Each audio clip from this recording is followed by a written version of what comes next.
I'm Krysten Peek here with Josh Giddey from the Oklahoma City Thunder. We're in Salt Lake City for All-Star Weekend. Josh, you're no stranger to this weekend.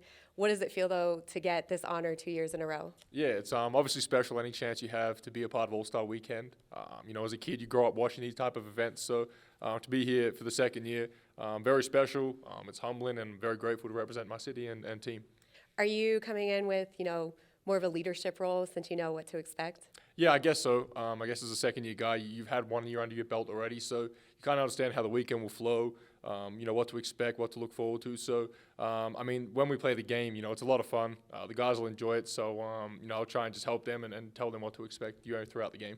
With this season at in Oklahoma City, you guys are building something special there with Sam Presti, bringing in, you, who's a great facilitator, Shea, who's finally healthy again. Yep. What's it like to have him back on the court and in the backcourt playing with him? It's great. Obviously last year it was a bit of an interrupted year for both of us. Mm-hmm. I only played 50 or so games. Shea was out for a little bit as well. But to be back on the court this year, both of us, fully healthy for the most part, been a lot of fun. Obviously, we're both young guards in the league, so growing that chemistry, the more time we spend on the floor together, the better it's going to get. So, he's obviously one of the best players in the league, so it's a lot of fun getting to, play with him, learn off him, and be able to grow with him.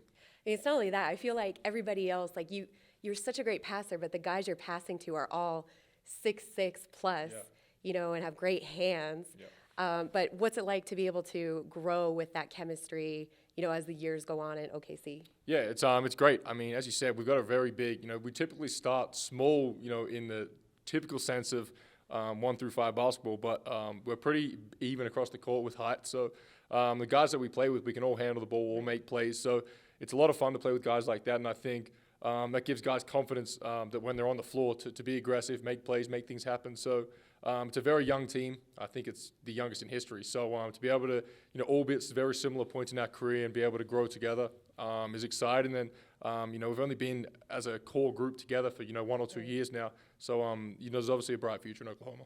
Okay, well, you were part of history when you guys played the Lakers. LeBron obviously, broke the scoring record. But you guys came out with the win that night. What was your mentality with the group? What was said in the locker room going into that game? Were you guys hoping to go into Los Angeles and kind of, put a little damper on that night? Definitely. We obviously knew, everyone knew that it was probably going to be the night when he broke the record. And obviously there was a lot of distractions, a lot of attention on the game. But we kind of spoke about it pre-game that not to get too caught up in it. For us as a team, it was just another game. Obviously a historic moment for LeBron and the NBA. And it was a special night to be a part of. But for us, we wanted to go in there and get a win against a team that's in a very, very similar spot to us. So although it was very, fun and special to be a part of that night, getting the win was the #1 goal for us. Was there a moment after the game where you're like, we were just part of history? You got the win, but most people are going to remember he broke that record, but you guys definitely are part of that history as well. Yeah, every time he touched the ball, the crowd was cheering and it was loud in there. When he hit the shot, the cameras came on the court and we had to stop, which I've never done in the game before, where you got to wait 15 minutes for a ceremony in the middle of a game. So it was different, but as you said, special night, something that no one in the NBA is going to forget, a record that may never be broken again. So obviously very grateful to be a part of that night. Chet Holmgren, I know you're really close with. He told me that you were his first phone call after he was drafted. You guys obviously were building something over the summer. How's he doing? Is he back on the court? Are you excited to get him back?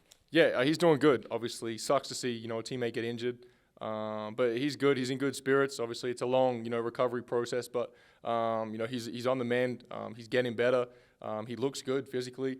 So it obviously sucks to see someone hurt, but he's doing all the rehab and doing all the right things, and he should be back on the floor soon, and we're all looking forward to playing with him. With Kyrie and KD now entering the West, what does that do for you guys and how it's going to be a little bit more competitive? Yeah, obviously, it does make the West a bit more competitive. Obviously, 2 of the best players in the league. But for us, not worrying about it too much. we play Phoenix 4 times in the next 25 games. So obviously we've got a tough run home, but just understand taking it 1 game at a time.